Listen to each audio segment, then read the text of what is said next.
conversatorio dirigido por mi querida amiga Luciana González. Soy Ray Álvarez, soy representante del Grito Teatro y quiero darles la bienvenida a este conversatorio que se llama ¿Por qué hacen arte las mujeres? Luciana González es bachiller en arte dramático de la Escuela Superior de Arte Dramático Virgilio Rodríguez Náchez, es actriz y directora de teatro. Y ya no quiero hablar más, les dejo con ella. Muchas gracias, Ray. Bien, bueno, primero darles las gracias por haberse convocado esta noche, por estar aquí. Es un momento creo que muy especial o muy importante, no solamente por reunirnos por el 8 de marzo y por esta conmemoración que hacemos en la lucha que tenemos con las mujeres en el feminismo, y yo creo que el arte, por el contrario de lo que se cree, no está como separado, no es como una decoración, sino que más bien al contrario se involucra con las luchas y con lo que está pasando, y entonces era importante tener esta conversación más que conversatorio con todos ustedes. Y me alegra porque están muy muy jóvenes aquí, todos son mis alumnos y están mis amigos y algunos conocidos, entonces estoy feliz de encontrarme con ustedes. Como siempre, he decidido escribirlo todo porque mi memoria y mis nervios me fallan, a pesar de que lo hago con muy buena gana y con mucho cariño, igual siento nervios. Así es que voy a leer algunas partes y supongo que algunas otras iré a estar con ustedes para dialogar. Hola, para dialogar. Siéntense con toda la confianza del mundo de hasta poder interrumpir esta conversación, porque es una costumbre que tenemos en realidad, ¿no? O sea, nunca hablamos como que, bueno, al menos yo no lo hago, como que está todo el tiempo hablando una persona y la escuchamos todo el tiempo, sino que a veces interrumpimos, decimos cosas, hacemos sonidos, y eso está perfecto también. Si es que si quieren decir algo, simplemente lo dicen y conversamos y dialogamos a partir de eso. Bien, bueno, muchas gracias, ya lo dije al grito por haberme invitado, y gracias a ustedes por estar aquí.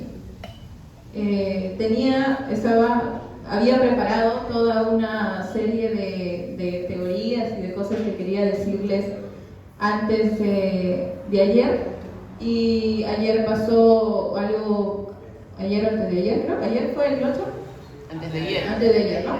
Y pasó algo muy importante, creo, para mí al menos, que fue que una de las compañeras, una compañera feminista, colocó en Instagram una historia para funar a tu agresor, ¿no? Y muchas artistas decidieron hacerlo. ¿Qué es funar? Es pues poner en evidencia, ¿no? a tu agresor. Han sido funas anónimas y sin embargo ha sido bastante importante para la ciudad, para los artistas, para las personas que conocemos también a esas personas señaladas, ¿no? Y yo quiero dedicarle este humilde espacio y esta humilde conversación a las compañeras, a Maricielo Novoa y también a Olinda, que han puesto el pecho para que se inicie esta, no sé si decir esta fundación, no sé, pero para que puedan hablar, ¿no? Para que muchas compañeras puedan mencionar a su agresor. Y quiero abrazarlas muy fuerte a través de esta conversación, que espero nutra la pregunta por el arte, la pregunta por qué nos emociona hacer arte, pero también la pregunta de por qué seriamente el arte tiene una finalidad que es compleja y que se antepone también a estas circunstancias. Entonces, pensaba yo, por ejemplo, en que la fortaleza, ¿no? El de sabernos unidas. No, en mi caso especial, creo que una de las cosas que que promueve esta funa o este decir quién es tu agresor, aunque sea de forma anónima, es como poner un pie más allá, ¿no?, del silencio. Entonces, pero ¿qué continúa en esto, no? ¿Qué continúa después de esta pequeña acción o gran acción que se ha tenido? Entonces es un proceso amplio y es un proceso que va a continuar, y a mí me parece que una de las cosas más importantes es los espacios de acogida, pero también los espacios para pensar y repensarnos, ¿no? Y espero que esto sea así, que este sea el momento o un momento especial como para pensarnos en ello, ¿no? Bien, hablé como 2 horas de nada, pero no, de eso que acabo de hablar. Bien.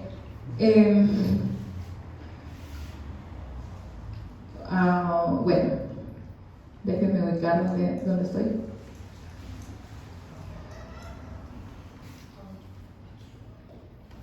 Bien, quiero comenzar exponiendo algunas ideas, ¿no? Foucault nos dice: donde hay poder, hay resistencia. Es decir, donde hay un uno, hay un otro que se le contrapone, ¿cierto? Donde hay un uno que ejerce el poder, hay otro que se le opone directamente. Pero Simone de Beauvoir nos dice en 1945 que las mujeres no llegamos a constituirnos como un otro. Qué triste. Es decir, un sistema patriarcal que se autodenomina como uno, no hay un otro instituido que se le oponga, ¿no? El sistema patriarcal que se autodenomina uno normaliza su poder, y esto es tremendamente peligroso, ¿no? Porque al normalizar la violencia y al normalizar el poder que tiene sobre nuestros cuerpos, sobre nosotros como personas y sobre nuestras costumbres, sobre nuestras normas, el poder precisamente se avala en el poder y no tiene algo que se le contraponga. Bueno, en este caso yo considero que el feminismo ha sido precisamente ese otro que se ha instituido o que se está instituyendo como un otro que se contrapone a ese poder hegemónico que es el sistema patriarcal, ¿no? Un sistema que aparte también es capitalista, mercantil y que domina todas las instituciones de poder, todos los ámbitos de nuestra vida, ¿no? Yo considero también que el feminismo está logrando mantener una unidad, pero aún nos falta unificar otras luchas, que son las luchas, por ejemplo, si el sistema patriarcal es un sistema que normaliza, por ejemplo, una forma de cuerpo, una forma en la que tenemos que ser los discapacitados o las personas que no entran en esa norma, como los enfermos. Entonces, esas son las luchas que también el feminismo tendría que levantar, ¿no? Que también tendrían que estar ahí. De hecho, por ejemplo, las mujeres trans, ¿no? Que ahora también están dentro de la lucha. Y hay muchas luchas, ¿no? Una vez escuché a Paul B. Preciado en un conversatorio que ella hacía tan hermosamente y decía algo que me parecía muy muy importante, ¿no? Que era que precisamente esta lucha feminista era una lucha o era un movimiento de todos los espacios o de todas las personas que están siendo disgregadas, y hasta el momento en el que el feminismo no levante todas esas luchas por igual, entonces no vamos a lograr tener un otro constituido que se oponga al poder con una fuerza increíble, ¿no? Entonces eso me parecía fundamental. Bueno, Ahora, la disputa por ese poder adquiere diversas estrategias, no solo la violencia. Y de hecho, con Yago hace un tiempo que cuando hablábamos, decíamos que en la marcha siempre hay como las personas que están adelante, que son las personas que son las más, la ofensiva, digamos, ¿no? La ofensiva, digamos, la que es capaz de tirar la piedra, la que es capaz de hacer bulla, mientras que los de atrás de repente están resguardando, están teniendo agua, están haciendo otras cosas. Entonces, igual pasa, esa es una lucha física, ¿cierto? Pero también pasa también con la lucha de conocimientos. Hay varios tipos de estrategias que se pueden tener con respecto a esta disputa del poder. Y en este caso, en específico, por ejemplo, la educación, ¿no? La educación es una de esas estrategias que se tiene en contra del sistema, ¿no? Y aquí quisiera algo importantísimo, ¿no? Acotar algo importantísimo y que tiene que ver con mi visión del arte. Y entonces a ustedes se los dejo también como un interrogante, ¿no? ¿Por qué las mujeres hacen arte? Y yo pienso que tiene que ver con esto, tiene que ver como con la finalidad o con esta estrategia que les estoy mencionando de contraponerse a la violencia que ejerce sobre nosotros un sistema patriarcal, el sistema capitalista, y que hacer arte significa entonces un proceso de lucha y de toma de conciencia. Bien. Foucault también nos dice, la historia de las luchas por el poder. Foucault habla mejor que yo, así que mejor no menciono totalmente. La historia de las luchas por el poder y en consecuencia las condiciones reales de su ejercicio y de su sostenimiento, presten atención a esto, sigue estando casi totalmente oculta.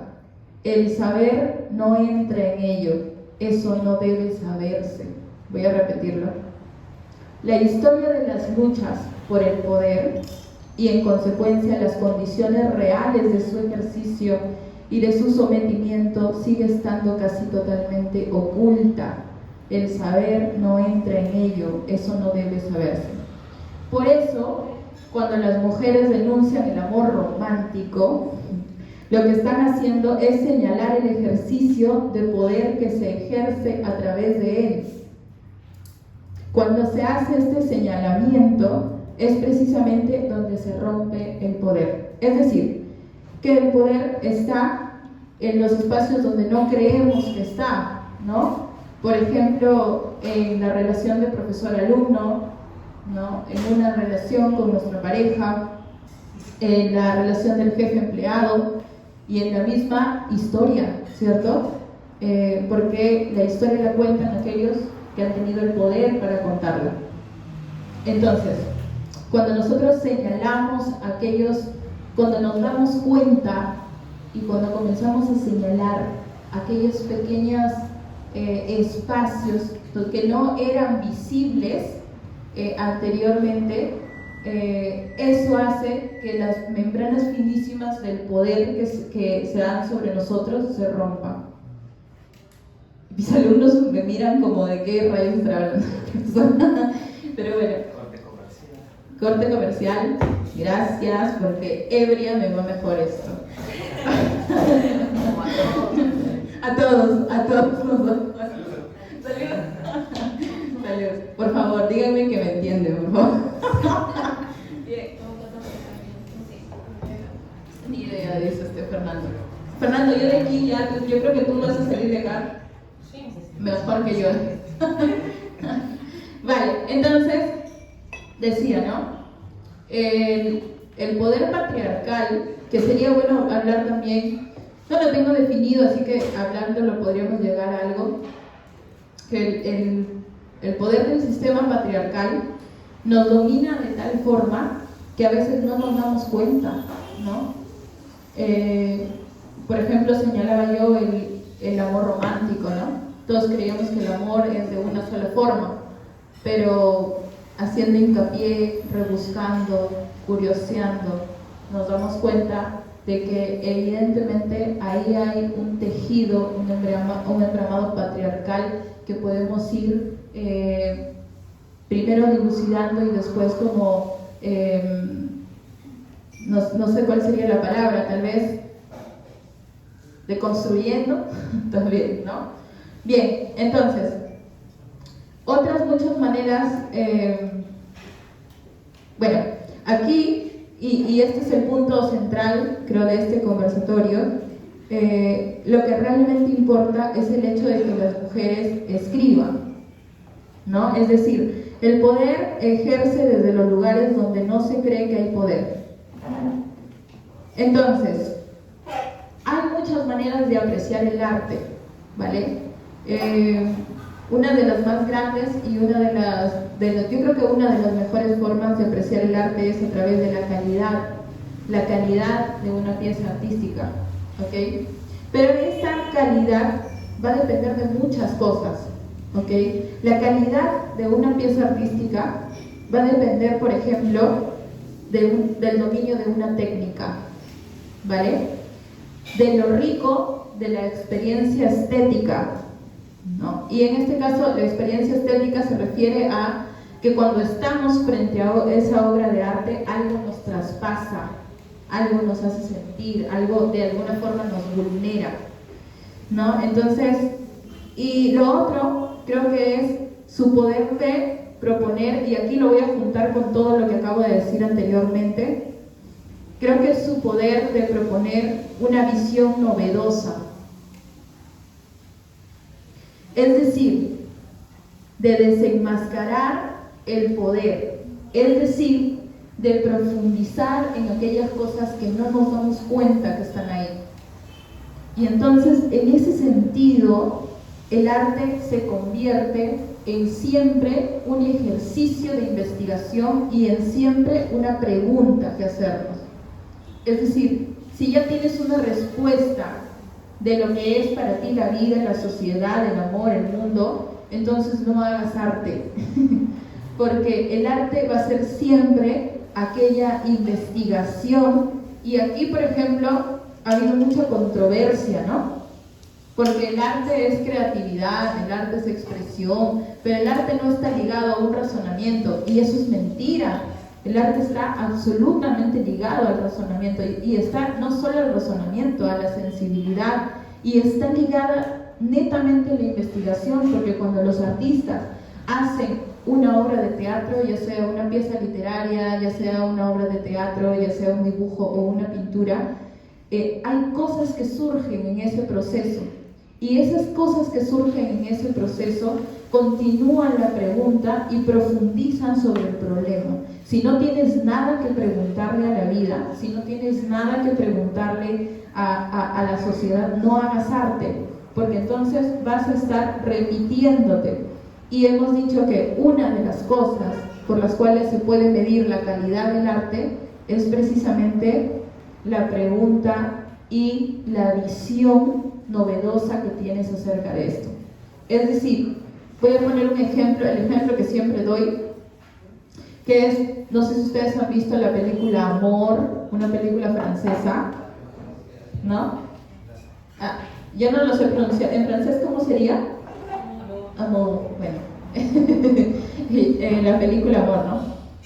Se nos ha contado 1.000.000 de veces cómo es el amor, se nos ha dicho cómo es el amor, pero esta película es una investigación, y lo voy a poner así, con esa palabra, es una investigación sobre qué pasa con el amor cuando ya eres anciano, o qué pasa con el amor cuando pasas por un proceso profundamente doloroso con tu pareja, ¿no? Entonces está poniendo el ojo sobre cosas que las personas no queríamos ver, está poniendo el ojo sobre, o la lupa sobre cosas que estaban ahí pero no queríamos profundizar, ¿sí? Entonces eso es el arte. Y aquí voy a unir esto que acabo de decir con otra cosa que me parece muy importante, ¿no? Ojo que acabo de decir, miren, acá he puesto ojo que acabo de decir. No hablo de un arte en específico, sino hablo del arte en general. Es decir, todo artista tendría que hacer eso. Todo artista, hombre o mujer. Y entonces me dirán, Luciana, pero ¿y qué pasa con la pregunta? Entonces, ¿por qué la mujer?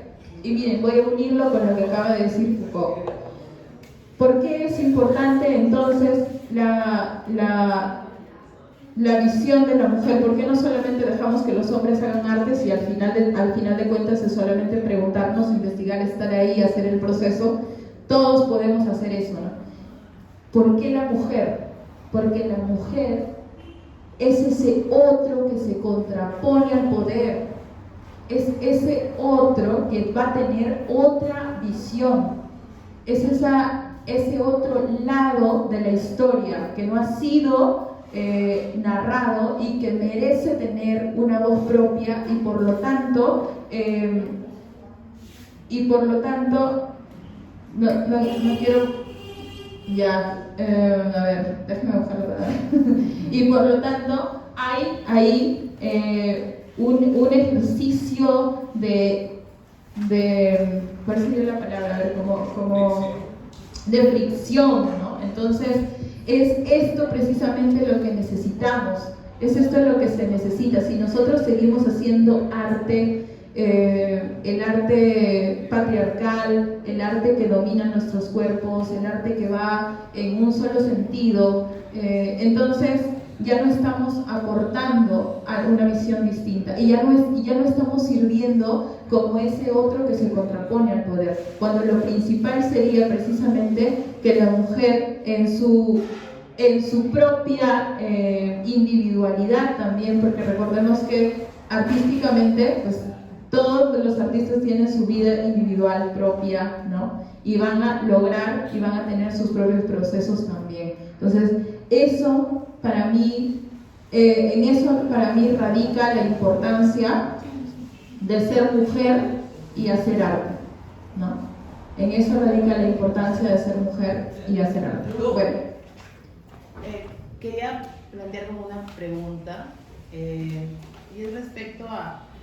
Me parece súper fuerte lo que mencionas sobre cómo, digamos, la posición que tenemos las mujeres respecto a los hombres o a la masculinidad, por llamarlo de alguna forma. Pienso que, dado que nosotros nos hemos construido lo que es ser femenino, o lo que es lo femenino, versus, es como un reflejo de lo masculino, es por eso lo que mencionas sobre que no tendríamos ni siquiera de constituir un otro en el mismo nivel, ¿no? Entonces, en ese sentido, la creación artística en sí se ve afectada también por por cómo nos hemos construido como mujeres, ¿no? Entonces yo veo que actualmente se están posicionando en ciertos aspectos del arte o de la música, por ejemplo, figuras femeninas que están haciendo, no sé, música, que están cantando, que están bailando, que están haciendo diferentes tipos de expresiones artísticas, pero siento que de alguna forma sigue siendo desde la visión masculina. Entonces no sé qué podrías de repente aportar en ese sentido de la reflexión, ¿no? Sí, yo también lo creo, Alana. Creo que hay muchísimo de lo patriarcal se logra colar en todos los aspectos de nuestra vida, ¿no? Incluso las que tenemos conocimiento, las que queremos ser feministas, porque digo que es un siempre querer porque es un constante hacer, ¿no? Todo el tiempo, hacernos feministas todo el tiempo cuando nos han hecho machistas, ¿no? Patriarcales. Entonces, yo pienso que va a tener que ver con lo que mencioné al inicio, que es que una de las cosas más importantes que yo considero para el proceso de sanación es tener conocimientos, porque creo que nos va a ayudar muchísimo como a tener, digamos, una base, ¿no? Y pienso que muchas de las mujeres que estamos en el arte, me incluyo, nos hacen falta muchos esos espacios, ¿no? Nos hace falta mucho la crítica, por ejemplo, pero no, mira, esta es otra cosa, no la crítica de 1800, que era una crítica destructiva, que era una crítica patriarcal, que era una crítica para destruir la pieza artística y el artista en sí, sino una crítica que cobije aquellas cosas que el artista está haciendo de una forma auténtica y que le ayude en su proceso a descartar cosas que no pueden servirle, ¿no? Y pienso también que eso es lo que nos va a ayudar a tener una mejor calidad en la pieza artística y tener una mejor condición de artistas también. Una cosita, ahí también había algo que me estaba como un poco rondando. Gracias. Y era el hecho del rol de la mujer en el arte, ¿no? Como dado que la mujer, según la teoría y también la práctica y en el día a día, no termina de constituirse como un otro, ¿no? No solamente, digo, hay una cuestión muy concreta de sujetos, ¿no? Artísticos, ¿no? que de alguna manera se interpretan, se hacen como un patriarcado. Me pongo a pensar una mujer hipersexualizada, con canciones muy sexualizadas y todo lo demás, sino también incluso las mujeres que se salen también de la norma, incluso son de alguna manera castigadas también, ¿no? Me pongo a pensar, por ejemplo, ¿no? Violeta Parra, ¿no? Violeta Parra era una cantante comunista comprometida con la realidad social, pero Violeta Parra no pesa, ¿no? O no pesó como Víctor Jara, ¿no? Que también era un gran cantante y todo, pero siempre era como que muy pasional, muy no sé qué, muy por aquí, y además tomando siempre como una cuestión negativa, ¿no? Entonces nunca como una cuestión de, bueno, sí era pasional, pero eso no le quita que estaba comprometida con la realidad, ¿no? Entonces, o por ejemplo, acá Chabuca Granda, ¿no? O sea, Chabuca siempre la tomaba, por ejemplo, cuando hizo las canciones a Javier Heró, ¿no? La misma izquierda tampoco le tomó en cuenta, ¿no? O sea, no, por aquí no pasó mucho, ¿no? Y sin embargo, cuando dio una declaración respecto a la teoría argentina, es como que ves, nosotros siempre supimos que tú estás en una revisionista, Entonces, siempre la mujer, incluso aún saliéndose la raya, o sea, incluso aún buscando la posibilidad de crear un sujeto por fuera del patriarcado, por fuera de ser la costilla del hombre, ¿no? Pues esta cosa también muy metafórica, ¿no? Entonces, igual sigue como si ve la forma del patriarcado o el machismo, ¿no? Que es peor incluso, ¿no? de asumirla como un apéndice, ¿no? Nunca como una cuestión incluso para confrontar, ¿no? No es como, no sé, burgueses y proletarios, ¿no? Finalmente hay una cuestión antagónica muy fuerte, ¿no? En cambio la mujer, ¿no? Siempre termina siendo como un derivado, como un pie de página, ¿no? Como una costilla, ¿no? Entonces, no sé, o sea, cómo de alguna manera se puede ejercer esa tarea permanente, ¿no? Que nunca termina de hacerse, ¿no? Y que además es una tarea muy dura, ¿no? Me encanta tu trabajo.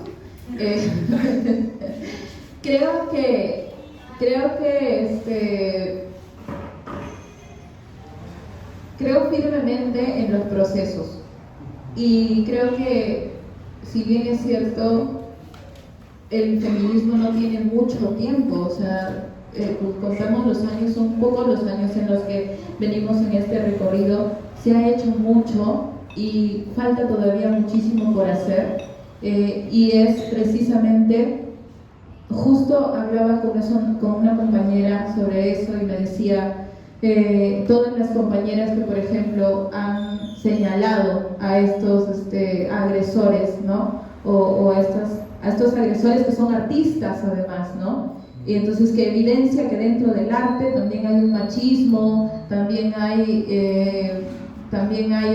violencia, ¿no? Pero bueno, me decía ella, ¿no? Me decía algo que a mí me resonó mucho y me decía, todas estas mujeres que han decidido dar ese paso, ¿cómo quedan después? Hay un sistema de contención, hay un proceso por el que pasan para que esa herida no se quede abierta. En psicología, por ejemplo, cuando tú abres una herida cuando tú abres una herida en el espacio de la terapia, esa herida se va cerrando, pero no se queda expuesta.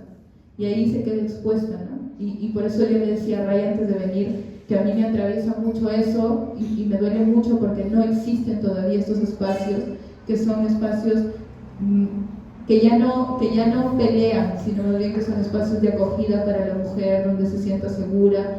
Y yo creo que eso se va a ir dando, y me parece, para responder tu pregunta, Yago, que es precisamente eso lo que nos falta, porque hay mujeres artistas que se salen de la raya y que no tienen un sistema que las levante y que diga, aquí estamos presentes nosotras también, ¿no? Entonces, eso es lo que se está generando, lo que se quiere generar, digamos, que viene como un pasito después de lo que ya se hizo, ¿no? Entonces, yo pienso que con el tiempo vamos a ir generando esos espacios también, ¿no? Espero que este sea también un pequeño espacio para eso, ¿no? De hecho, el Grito ha deslindado como institución, ¿no? con los agresores, entonces me parece que también vamos formando también esa conciencia, vamos formando también esos espacios que quieren ser seguros para la mujer y para la artista, ¿no? Es un gran paso, ¿no? Porque en mis tiempos no estaba todavía.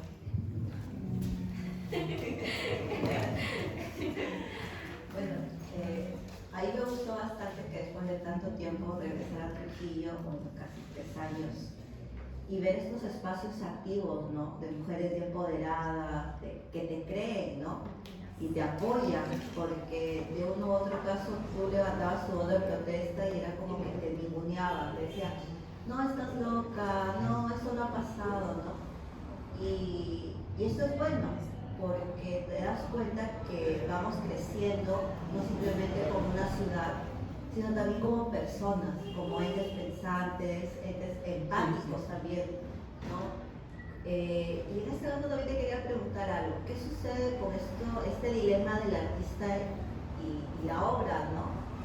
Tenemos a Hemingway, tenemos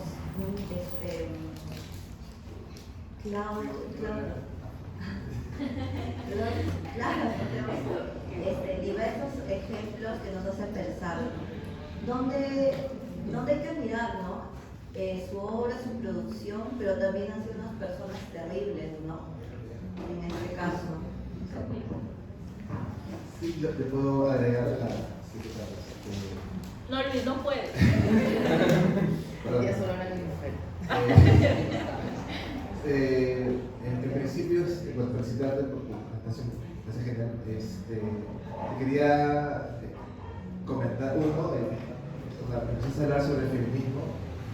Si en el arte se busca llegar al feminismo, o es un fin o es un medio. Particularmente yo veo el feminismo como un medio para una sociedad más justa y no se pueda convivir, ¿no? Y yo creo que muchas veces se desconoce o no se entiende muy bien lo que es el feminismo. Y va por ahí el tema del arte comprometido, ¿no? Siempre, bueno, por lo menos en la década de los 50 y 60 había ese debate, el arte por el arte o el arte comprometido, ¿no? Y yo creo que el arte comprometido debe por lo menos fijarse en esto, de que vivimos en una sociedad convulsa, y ya me voy al Perú, ¿no? El Perú es una sociedad bien machista y conservadora, ¿no? Hace poco leía un texto del rol de la mujer en la historia del Perú y era complicado entender cómo en 200 años de república el voto de la mujer se lo dio recién a mediados de la década del 50, ¿no? ¿Hace cuánto la mujer vota, ¿no? ¿Hace cuánto la mujer tiene importancia en la vida política del Perú, ¿no?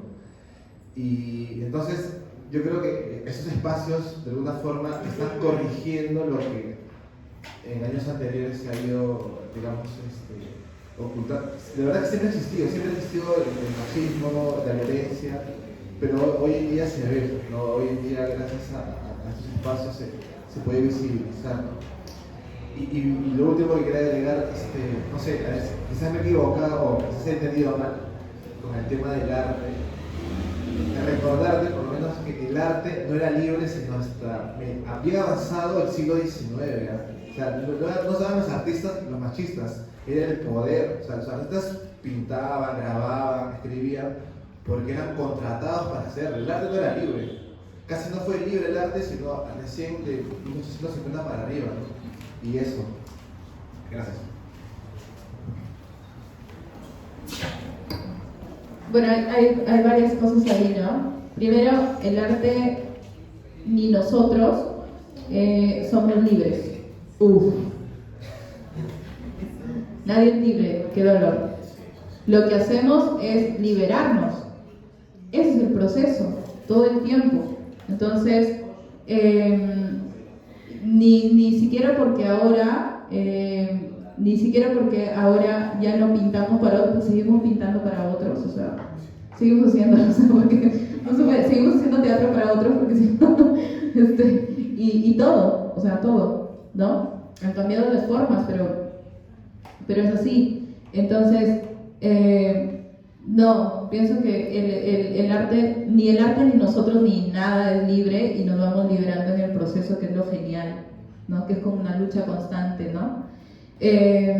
Y por otro lado, decías algo que yo había notado para el final. Ya me fregaste el final. No, mentira. No, mentira, a ver. Y había puesto esto, mira, escucha que te va a encantar.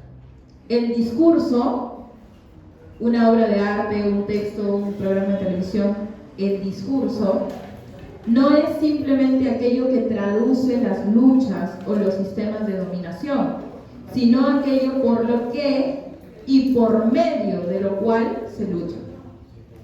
Aquel poder del que quiere uno adueñarse. Entonces, Foucault otra vez, ¿no? Entonces, eso es lo genial, ¿no? O sea, que el arte no es solamente un fin, ¿no? Sino también es un medio también. O sea, yo pienso que nosotros en algún momento las dicotomías, o sea, el hecho de separar tanto las cosas y que las palabras tengan conceptos tan fijos, han hecho como que no veamos que las cosas pueden ser varias. O sea, yo cuando digo que el arte es una investigación, me quedan mirando y me dicen que no, el arte es una expresión. Digo, no, ese es un concepto de 1900 o 1800. El arte no es solo una expresión, puede serlo también, pero también es una investigación, también es un proceso de conocimiento, y puede abarcar más cosas. Y eso es algo que yo lo aprendí con la performance, por ejemplo, cuando estudié la performance, ¿no? Que es como, ¿por qué delimitar una sola característica el arte, cuando el arte puede ser muchas cosas? Muchas gracias, chicos. Muchas gracias. Chao. Todos de 17 años, es obvio que se vayan temprano. Bueno, y eso. Y acerca del feminismo, creo que el feminismo también es, como mencionaste, también es un medio y un proceso histórico también, y bueno, en ese sentido se van construyendo como un poco las cosas, ¿no? Y ahora sí, si es que todavía no se aburrieron mucho, quería hablarles acerca de estas tres artistas. Voy a resumir. De estas tres artistas, y precisamente del proceso que tuvieron que llevar, ¿no? Cuando Yago mencionó esto de las artistas que se salen de la raya, yo pensaba mucho en Blanca Varela, ¿no? Y pensaba mucho en ella porque ella estuvo en un momento muy conservador, ¿no? En una época muy conservadora, y decidió hablar y decidió poner la lupa sobre algo que es fundamental, que es la religiosidad. Y Varela descubre, porque yo siento que descubre en esta, que no lo hace adrede, sino que le va pasando también, lo va transitando, y en algún momento descubre que lo divino es lo corporal, según lo que ella propone, ¿no? En sus textos. Y Varela dice algo que es fundamental, ¿no? Que dice, lo divino es precisamente que en el cuerpo se da la vida y se da la muerte. ¿Qué cosa más locaza que esa, ¿no? Que en el mismo cuerpo se dé. Entonces propone la carne, propone el cuerpo como lo principal de sus textos, ¿no? Y hay ahí también se sale de la norma, por ejemplo, cuando habla de la maternidad, ¿no? Y habla de la maternidad desde el otro lado, ¿no? Desde el lado en el que no no es que a mi hijo le dé siempre lo peor, a veces a mi hijo también le heredo las cosas que no quiero heredarle, ¿no? Entonces esa es esa contraposición. Y sin embargo, pienso yo que, y aquí es un cuestionamiento que me hago yo misma, ¿no? Porque estas mujeres a las cuales he llegado, encuentro que tienen parejas que hacen lo contrario. Encuentro que tienen parejas que se repliegan o que más bien las animan a hacer cosas. Por ejemplo, el esposo de Susana Vaca es su manager, ¿no? La pareja de Varela fue el que le llevaba los textos para que leyera Octavio Paz, fue el que llevaba los textos para que los leyera Sartre. Entonces es increíble esta entrega que se tiene y este repliegue que se tiene sobre el trabajo artístico del otro, ¿no? Una cosita puntual, quizá de repente ahí, porque a veces hay esta cuestión de el aliade, ¿no? Una cosa así, ¿no? Sin tanta, digamos, sin tanta flor, sin tanto barroquismo, quizá de repente también ese es un poco el rol del hombre en la emancipación de la mujer, ¿no? O sea, retroceder, o sea, renunciar, dar un paso atrás, ¿no? Deshombrizarse, ¿no? O sea, mientras que la mujer más bien en cambio, por su rol histórico, por su humillación histórica, por su arrebato histórico, cuanto más se empodera, cuanto más renuncia a lo que es ser mujer, más bien se hace más hembra en el sentido, digamos, elevado a la palabra, el hombre más bien se pone hacia atrás, ¿no? Digo, ¿no? Sí. Bueno, yo lo pienso y lo dejo como un pensamiento y como una pregunta que nos podemos hacer, pero me he encontrado con eso, y no solo en ella, sino en varias artistas que han logrado sobresalir, ¿no? Y bueno, entonces yo iba a decir lo siguiente, ¿no? Varela cumple con esto que estoy diciendo. Varela hace una profundización sobre aquello que socialmente no le era aceptado como mujer en su época, ¿no? Profundiza sobre la carne, profundiza sobre el cuerpo, profundiza sobre la divinidad, sobre la religiosidad, desde el otro lado. Ahora, el punto es que, y eso me lo decía la otra vez una profesora mía, me decía, ¿por qué seguimos repitiendo esos temas? ¿Por qué seguimos preguntándonos sobre esos temas? Cierto que son importantes, cierto que nos traspasan, pero ahora hay temas más urgentes y las artistas se siguen preguntando sobre la maternidad. Y es bueno preguntarse sobre la maternidad, siempre es bueno preguntarnos sobre todo, pero ¿qué visión aportas? ¿En qué profundizas que sea único? Y más allá del único, entre comillas, es porque hay algo, una investigación que estás haciendo en el mismo transcurso y en el mismo devenir de tu proceso artístico, y vas encontrando algo. Entonces a mí también, por ejemplo, yo pienso también en cuanto como artistas trujillanas, cuánto nos han enseñado a que el arte no es intuitivo, a que el arte necesita que tú lleves una libreta y vayas escribiendo, a que el arte necesita que tú te preguntes cosas, que necesita que tú investigues, que necesita que converses. Entonces eso es necesario, porque si tú no haces eso, es como ir intuitivamente e ir aprendiendo como retazos de cosas sin que te importe demasiado en verdad en lo que estás, en el ejercicio que estás haciendo. Bien, entonces, para hablar un poco de Susana Vaca, ¿no? Que también creo... algo más sobre Varela, que me parecía importante decirlo, es que Varela crea un lenguaje propio, ¿no? Varela crea un lenguaje que es como, yo lo comparo mucho como cuando hacemos clown, y el clown tiene un proceso como de despegue de su propio lenguaje, y llega un momento en el que solamente habla con gruñidos o con sonidos y esto, bueno, va adquiriendo su propio lenguaje. Eso es definitivamente calidad. que el artista proponga un lenguaje propio es calidad. ¿Por qué? Porque quiere decir que netamente ha hecho un trabajo sobre la técnica que está haciendo, pero también sobre su propia manera de abordar el tema que aborda. ¿Sí? Entonces, ella tenía un lenguaje propio y esto me parecería importante decirlo. Varela era una de las pocas mujeres o la única que se reunía con sus compañeros poetas hombres para chupar, para bailar, igual que todos nos reunimos, pero nunca se sintió como la mujer invitada. Y eso es algo que ella lo dice en las entrevistas, ¿no? Ella dice, nunca me importó tanto mi género, ¿no? No he sido ni hombre ni mujer en la escritura, he sido. O sea, qué fundamental es eso. O sea, dejar de pensar que más allá de que yo hago esto como artista mujer, lo hago como artista. ¿Por qué? Porque eso me empodera, me lleva un paso más allá de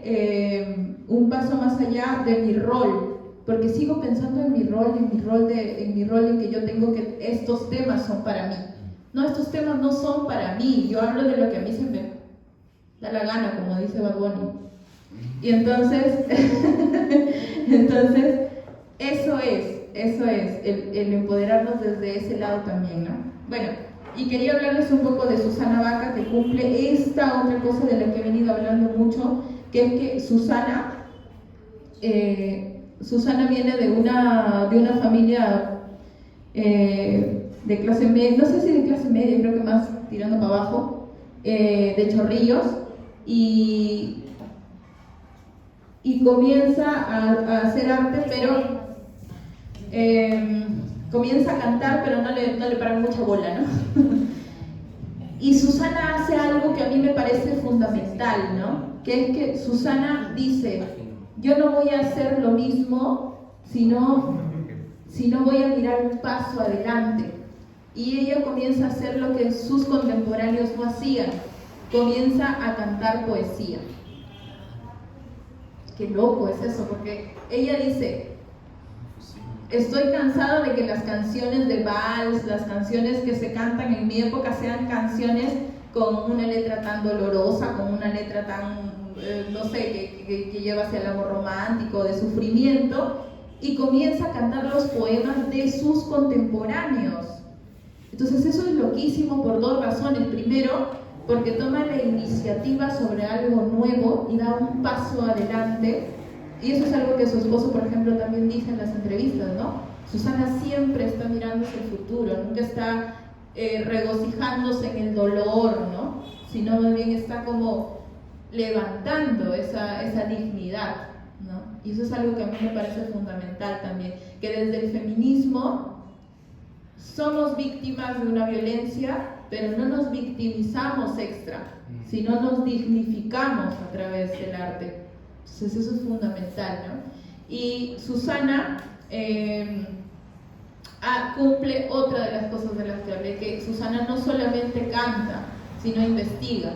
De hecho, ella gana una beca del Estado y gana un incentivo económico en el que se dedica a viajar por el litoral, recopilando documentos e información de muchas familias afrodescendientes, y de ahí saca algo que miren que casi nunca lo mencionan y que a mí me da muchísima rabia, que es que la música, los valses, la música popular de la época en la que comenzó a cantar, en la que comenzó a tener más discos y esto, la música popular se nutre tanto de los indios como de los descendientes africanos, o netamente de los esclavos de África. No están separados. O sea, no es como dos culturas y por allá está la música negra y por allá está la música de la sierra. No, están ya unificadas en el folclore. Y entonces eso es algo que tenemos que mirar también, porque, bueno, no sé si tenga que ver con el tema, pero es algo que tenemos que mirar también, ¿no? Pero sí tiene que ver con el tema en este sentido, tiene que ver con el tema en el que Susana dice, yo no voy a cantar pensando en que soy negra y tengo que cantar este tipo de temas, y estos no, sino que también hace la fusión, también continúa la fusión. De hecho, casi toda su música es música que tiene que ver con lo afro, que tiene que ver también con lo andino. Hay muchos violines dentro del cajón también que se usa, y está como todo mezclado, ¿no? Y una de las cosas que a mí me parecía fundamentales y trascendentales en el ejercicio de su arte es el hecho, por ejemplo, de que ella jamás se niega para hacer una colaboración con otros artistas que incluso son muchísimo más jóvenes que ella, ¿no? Y ella lo hace porque ella está convencida de que el arte tiene un poder reparador, y entonces en eso se involucra con lo que está aquí. Es decir, le quita al arte su espacio de solemnidad. Le quita al arte el hecho de que solo le pertenece a una élite, de que solo puede ser de una manera. Y dice, el arte no tiene por qué ser de una sola manera, el arte tiene que mezclarse con todo lo que está pasando. Y es por eso que tiene canciones con Wendy Zulka, tiene Latinoamérica con la que ganó su primer Grammy, ¿no? Y un montón más. Es como expropiárselo, ¿no? A una élite. Sí, es eso también, ¿no? Es como quitarlo de allá y hacerlo y expandirlo, ¿no? Iba mucho también con la figura que ella tenía. Y ahora, miren esto les va a parecer hermoso, a mí me pareció hermoso cuando lo pensé.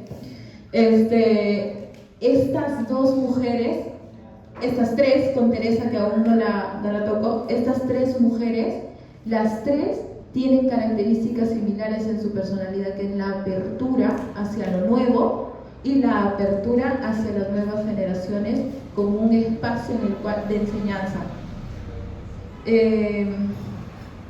Susana Baca tiene su casa en Cañete, en la cual asisten las personas, van y puedes, bueno, según lo que he leído, porque no conozco la casa de Cañete, pero me gustaría conocer, pero puedes ir, coger los libros, quedarte, ver, transitar por ahí. Y lo mismo, y dice que es algo que cogió de Chabuca Granda.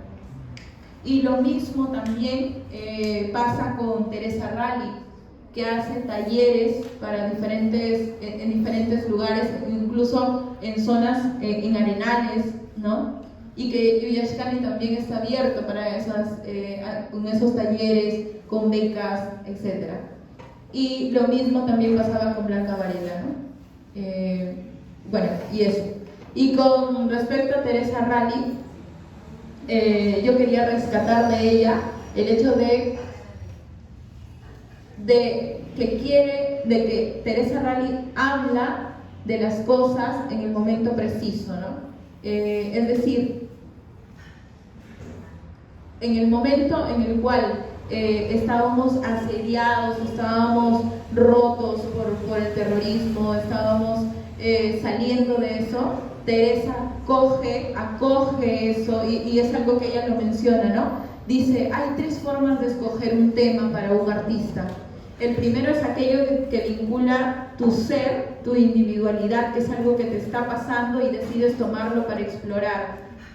Lo segundo, dice Teresa Rally, es lo que está pasando aquí inmediatamente en la sociedad, que coges tú para explorarlo, para debatirlo, para ponerlo ejecutarlo en el arte. Y lo tercero, dice ella, es aquellas cosas que tú conoces que quisieras probar, ¿no? Y en este caso se mete de fondo con ella misma, o sea, con lo que intrínsecamente, porque dice que, por ejemplo, hablando sobre Antígona, era algo que a ella le movía mucho, ¿no? El personaje y demás, pero socialmente era importante tocar Antígona, ¿no? Porque Antígona es una mujer que se debate entre sepultar o no a a su hermano, ¿no? Y bueno, ya se sabe la historia. Y entonces es como tocar la herida y profundizar en ella, ¿no? Tener el valor de hacerlo. Pero, y aquí quiero contar ya lo último, pero tiene que ser algo fundamental para ti. O sea, no puedes tocar simplemente, el 8 de marzo, voy a hacer un poema para el 8 de marzo. sé que está pasando esto aquí, pero tiene que ser algo que a ti te traspase también. Y siento que muchas veces los artistas estamos como a la moda también, ¿no? Y eso es algo que, eso a mí me gustaría hacer otro conversatorio de las cosas que tipo a lo que se contrapone el arte en estos momentos, ¿no? Principalmente a la superficialidad, a la racionalidad, al machismo, al patriarcado, al esteticismo, o sea, a la forma estética. O sea, esas son cosas fundamentales. Saber a qué se contrapone el arte hoy en día. ¿A qué te refieres cuando dices que el arte se contrapone a la racionalidad? Que se nos ha vendido la idea de que la razón, desde la ilustración, ¿no? Se nos ha vendido la idea de que la razón es la única forma de llegar al conocimiento, de que la razón nos hace mejores seres humanos y de que la razón es aquello que nos hace de verdad personas, ¿no? Entonces el arte tiene que contraponerse a eso, porque no es la única forma. Ya está demostrado. Esas personas que hicieron matanzas, vamos a poner acá, Fujimori era sumamente razonable. Era sumamente razonable. Es más, por la razón decía, tenemos que hacer esta estrategia. Si había una estrategia, ¿no? Entonces, el loco no puede ser nuestras únicas formas. No puede ser la única forma en la cual concibamos que el ser humano va a adelantarse o va a seguir en su proceso. Y hay otras, ¿no? La sensibilidad. Es un punto de vista ya pues muy al extremo, ¿no? Siempre hay un porcentaje de cada persona, porque hay personas que son muy razonables y pues siempre tienen sus momentos. O hay personas, por ejemplo, en el caso de mi abuelita, ¿no? Para un tema particular, tipo 100%, hasta donde yo lo he visto 100% vacío, pero su punto de su parte sensible era mi abuelita. Mi abuelita le decía, el negro es amarillo, mi abuelita le decía, no había problema, ¿no? Pero no creo que exista un ser humano mentalmente racional. Sí, yo lo digo como un principio, o sea, como el principio por el cual se rige, digamos, nuestras conductas o nuestras normas. Pero es que lo que acabas de decir es lo que yo pienso, o sea, pienso que si decimos todo el tiempo que la razón es la única forma de llegar a donde queremos llegar, no vamos a llegar nunca, porque los seres humanos no somos solamente racionales, también tenemos nuestro corazoncito. Sí, y además la razón siempre va a encontrar una forma de decir, se va a llegar a ese punto solo por este camino, ¿no? Ya por la creatividad y tiene que ver con el arte. Sabemos ahora, y es muy importante para muchas personas, creo yo, que podemos llegar a la misma meta por diferentes caminos. Cuando yo me enteré de esa información, aunque parece obvia, yo dije, wow, o sea, voy a llegar a triunfar en la vida, aunque no sea muy inteligente, porque existe otra forma de hacerlo, y es maravilloso, ¿no? Mientras que la razón en el colegio, ¿no? Te enseñan que no es así, pues, si te traumas, ¿no? ¿Qué va a pasar conmigo? Claro. De hecho, el colegio es también otra de las instituciones que se mantienen netamente patriarcales, ¿no? Aunque a pesar de que se ha roto un poco eso, todavía se continúa en ese sistema. Y bueno, hemos llegado al final de esto, que espero no haya sido tan... Sí, claro. Como mencionaste acerca de cómo están celebrando las mujeres el Día de la Mujer, ¿no? Bueno, yo he visto muchas apreciaciones por parte tanto de hombres como de mujeres de cómo debería ser, pero ¿cómo consideras tú que sería porque yo, por ejemplo, tengo una cuestión ahí de sentimientos encontrados, porque yo me tomé el tiempo pues, de leer, ¿no? Pero hay muchas personas de que pues, se felicitan por el Día de la Mujer. ¿No? Que dicen, otras, no, si estarías informado no felicitarías, te enojarías, pero ahora si te enojas estás también como que, ¿por qué te enojas? ¿No? Ya se está tratando pues de avanzar, ¿no? Entonces hay un punto ahí que no compilo mis ideas, porque es, o me enojo, o estoy bien conmigo, o recibo los regalos, pero o no, o sea, no es... O le tiro el regalo por la cara. Mira, yo antes de mi etapa C, era muy de enojarme, ¿ya? Era muy de enojarme. Pero ha llegado un momento en el que yo considero, al menos esto que me has preguntado es muy personal, que yo considero que las personas tenemos procesos diferentes y que las personas no son malas ni buenas. Entonces no tengo por qué andar enojándome con todo el mundo por no entender esto. Entonces, el otro día estaba yo súper feliz en la mañana, sabía que era 8 de marzo y de pronto me escribe una de mis mejores amigas y me escribe y me dice: ¡Feliz día, otra empoderada! Y yo como que... Y yo dije, puta, lo hace de la mejor manera, lo hace porque me quiere, lo hace... Yo, ¿por qué le diría, oye, eres una cojuda que no sabe, que no se tiene que felicitar? Me pareció súper feo. Entonces lo que le dije fue, feliz día de la lucha, compañera, ¿no? Porque pienso que tenemos que ya ir por otros lados. Pienso que ya tenemos como que ser inteligentes también, o sea, ya... Esta huevada nos va a pasar siempre, a ver cómo lo asimilo y vamos como, o sea, comenzar a pensar bien de las personas, ¿no? A pesar de. Entonces pienso que es eso. Y por ejemplo, a mí también, y esto va a sonar muy controversial de repente, lo de la funa también me ha parecido brutal, en el sentido en el que Ray me decía, me mandaba, ¿no? Nos vamos a deslindar con cualquier tipo de hombre que haya cometido algún acto de violencia. Yo le decía, se van a ir el 99.9 de hombres del grito y nos vamos a quedar todas mujeres chupando, porque ¿no?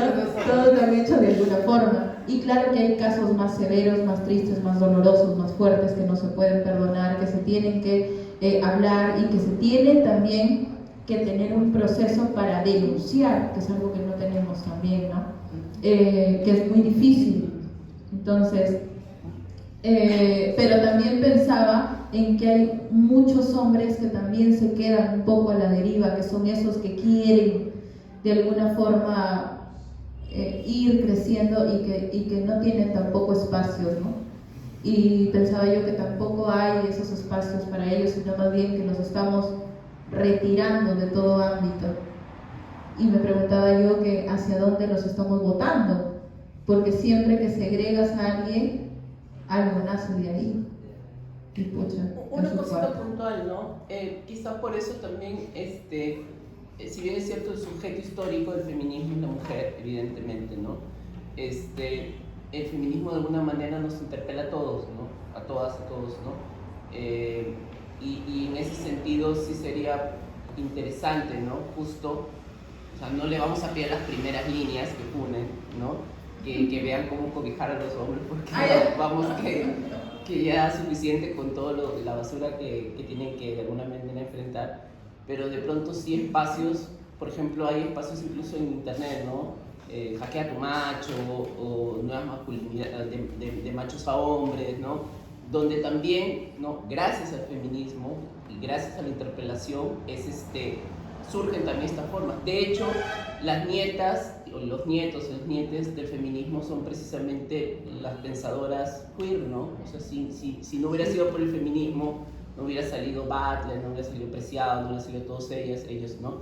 Entonces, bueno, también se puede dar un pasito más en ese sentido, ¿no? Pero claro, Sí. las primeras líneas ya están como que conteniendo, ¿no? Sí, sí, sí. De hecho, sí, lo pienso Confrontando, totalmente. ¿no? Creo que creo que se va a ir como ampliando, ¿no? Como lo dije al inicio, de una cosa, de un pasito que damos, qué cosa continúa. Porque si se queda aquí va a ser muy doloroso. O sea, si después de esta funa nos quedamos aquí y decimos, bueno, ya pasó, no, de aquí se tiene que abrir el diálogo, de aquí se tienen que abrir espacios, de aquí se tiene que...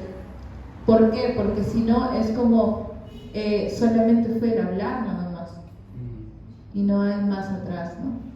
Bueno, eso. Dime, Elena. Yo quería añadir un punto más, ¿no? Justo hace poco leyendo recién a Paul Preciado, él menciona, o habla mucho de la etimología de la palabra, no de la etimología, sino del inicio de cuando se empieza a usar la palabra feminista, ¿no? Y es una palabra que se empieza a usar para los hombres, ¿no? Primero en un contexto médico, para describir a un tuberculoso pues, que se estaba, entre comillas, feminizando porque se debilitaba.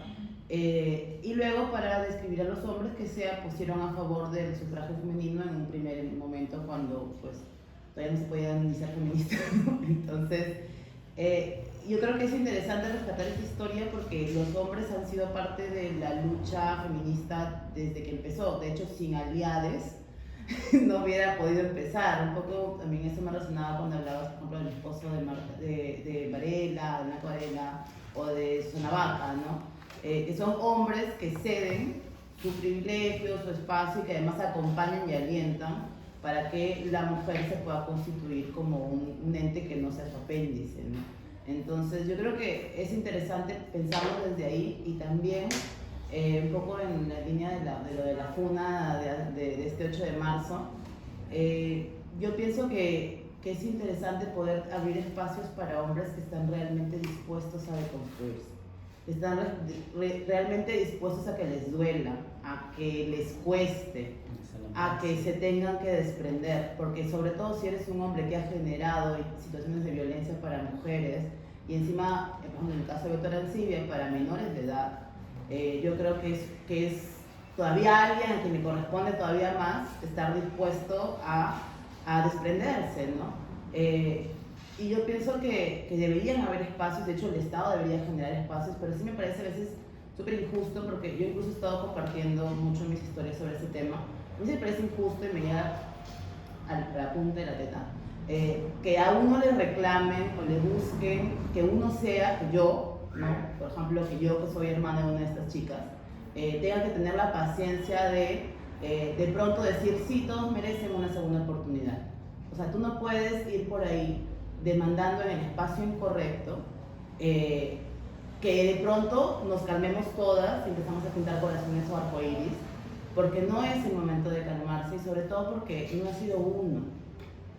Yo creo que hay una cuestión bien fuerte que es que hay una cuestión de repetición, por ejemplo en el actuar de Beto Arancibia, en lo que ha pasado con Luciano Segura. No es una sola persona, son diferentes personas que han pasado por situaciones similares. O sea, hay una forma de actuar constante, ¿no? Entonces, y sobre todo constante con cierto target, con cierto tipo de chica, etc. Entonces, ya para no acaparar demasiado, sí quisiera un poco invitar también a esa reflexión, ¿no? Entender que hay espacios para y que se pueden generar y que se tienen que generar. Yo ahora mismo me siento así como que ansiosa por hacer cosas, ¿no? Por tratar de que se abran espacios, por tratar de sacar adelante espacios de formación, de contención también, porque como dices, se han abierto heridas. ¿Y quién las está conteniendo ahorita, ¿no? O sea, la mujer que salió y funó a su agresor se tiene que ir a su casa con lo que ella acaba de abrir, ¿no? Entonces sí. es importante pensar que hay un después de ahí, ¿no? Sí, y lo creo firmemente, Elena. Hay espacios en los cuales es necesario el combate, la lucha frontal y hay otros espacios donde son de acogimiento y de creación, ¿no? Y yo pienso, y hacia eso quería llevar el conversatorio de hoy día, es que el arte es precisamente uno de esos espacios de creación que primero se contrapone al poder y segundo que eh,